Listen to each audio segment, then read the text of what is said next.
Satajan kana materi, sapertos biasa urang tinggal heula kompetensi dasar sareng tujuan pembelajaranana. Kompetensi dasar 3.4 mengidentifikasi bentuk, struktur, aspek kebahasaan, dan isi teks narasi tentang pengalaman pribadi.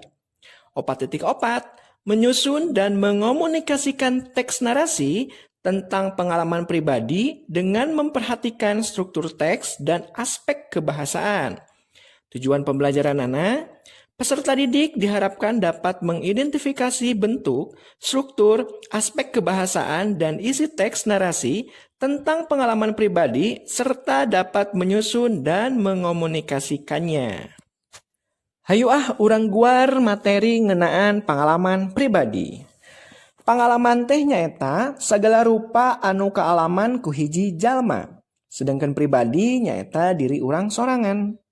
Jadi pengalaman itu adalah segala hal yang dialami oleh seseorang, sedangkan pribadi itu adalah diri kita sendiri.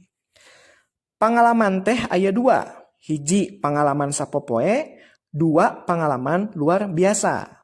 Pengalaman dibagi 2, 1 pengalaman sehari-hari, 2 pengalaman yang luar biasa.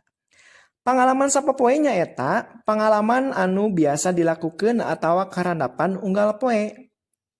2 pengalaman luar biasa nyaeta anu tara biasa dilakukan atawa karandapan unggal poe, malah bisa nepi ka kaalaman sakali seumur hirup.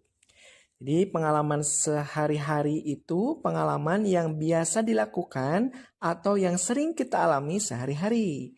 Sedangkan yang kedua, pengalaman luar biasa yaitu pengalaman yang tidak biasa kita alami sehari-hari, bahkan sampai sekali seumur hidup.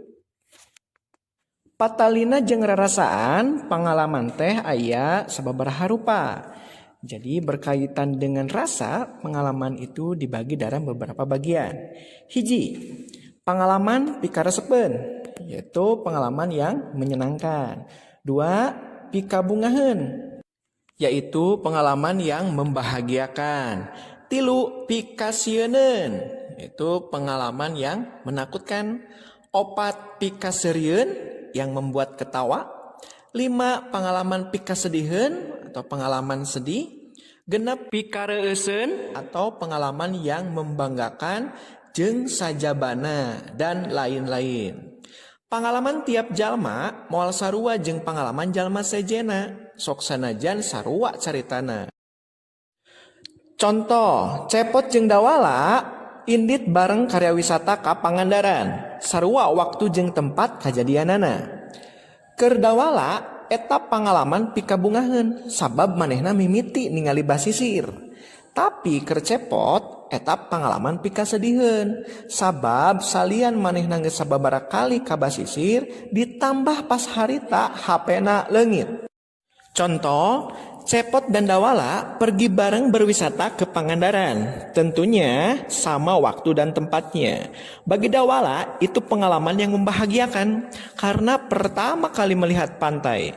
Tapi bagi Cepot itu pengalaman yang sedih karena selain sering beberapa kali ke pantai, dia juga pada saat itu kehilangan handphonenya. Nyebutan pengalaman teu kudu panjang-panjang, cukup ku 2, 3 atawa 5 kalimah wae. Contoh, pengalaman anu pikareueun kanggo abdi nyaeta waktos abdi nembe latihan angklung di sakola. Abdi kapilih janten tim inti teras ngiring lomba angklung. Abdi ngaraos reueus janten juara tina belasan pamilon sarta tiasa ngawengikeun sakola. Jadi pengalaman yang membahagiakan bagi saya yaitu waktu pertama kali latihan angklung di sekolah. Saya terpilih jadi tim inti, kemudian ikut lomba angklung. Saya merasa bangga bisa menjadi juara dari belasan peserta, serta bisa mengharumkan nama sekolah. Di kompetensi dasar dijelaskan pengalaman teh kaasup kana teks narasi, tepatna teks narasi non-fiksi. Naon cenah teks narasi teh? Teks narasi nyaeta tulisan anu nyaritakeun hiji kajadian anu disusun secara kronologis dumasar kana runtuyan waktu atawa runtuyan tempat. Jadi, teks narasi itu adalah tulisan yang menceritakan suatu kejadian yang disusun secara kronologis berdasarkan urutan waktu dan urutan tempat. Sedangkan non-fiksi nyaeta tulisan anu nyaritakeun hal-hal nyata atau anu langsung disaksikan. Ya, jadi non-fiksi itu tulisan yang menceritakan hal-hal nyata atau yang langsung kita alami atau saksikan. Jadi inti dina pengajaran ieu hidup kudu bisa nuliskeun pengalaman pribadi mangrupa karangan. Jadi di pelajaran ini kalian harus bisa menuliskan pengalaman pribadi dalam bentuk karangan. Carana hiji, nyieun heula rangkai karangan. 1. Membuat kerangka karangan. 2. Ngamekarkeun jadi sababaraha paragraf. Mengembangkan menjadi beberapa paragraf. Naon cenah rangkai karangan? Rangkai karangan nyaeta pokok-pokok pikiran anu ku urang rek ditulis. Jadi kerangka karangan itu berupa pokok-pokok pikiran yang akan kita tulis.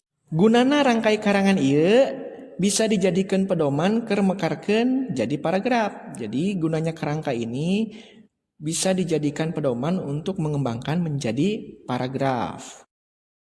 Aya 2 cara pikeun nyieun rangkai karangan. Hiji, ngagunakeun kalimah wawaran, nu kadua ngagunakeun kalimah pananya. Jadi ada 2 cara untuk membuat rangkai karangan. Yang pertama mempergunakan kalimat berita, 2 menggunakan kalimat tanya. Tapi anu biasa sarta gampang nyaeta ngagunakeun kalimat pananya. Pikeun ngamengkarkeun pokok pikiranana, tinggal ngajawab eta pananya dina wangun pedaran anu lengkap. Tapi yang sering dan mudah digunakan yaitu menggunakan kalimat tanya. Untuk menjawab pokok pikiran, tinggal menjawab pertanyaan-pertanyaan yang lebih lengkap. Contoh rangkai karangan ngagunakeun kalimah pananya. Yaitu contoh rangka karangan yang mempergunakan kalimat tanya. Hiji, naon tujuanana diajar nabah angklung teh? Iraha waktuna diajar nabah angklung teh? Kasaha diajar nabah angklungna? Di mana diajar nabah angklung teh? Saha bae nu diajar nabah angklung teh? Kumaha prak-prakanana diajar nabah angklung teh? Naon wae pangalaman salila diajar nabah angklung? Kumaha kamandang hidup kana prak-prakan diajar nabah angklung teh? Naon hikmahna keur hidup tina eta kagiatan? Jadi pertanyaan-pertanyaannya bisa dibuat seperti ini. Apa tujuan belajar main angklung? Kapan waktu belajar main angklung?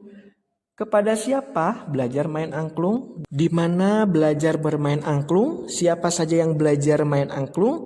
Bagaimana pelaksanaan ketika bermain angklung? Apa saja pengalaman selama bermain angklung? Bagaimana pendapat Anda waktu pelaksanaan bermain angklung? Apa hikmah bagi Anda dari kegiatan tersebut? Nah, ini contoh-contohnya ya. Terakhir, rangkai karangan tong waka di judulan, sabab biasa nama ditangtukeun sanggeus karangan rengse. Jadi ketika membuat kerangka karangan tidak perlu dikasih judul dulu, karena biasanya dikasih judul ketika sudah karangan itu selesai.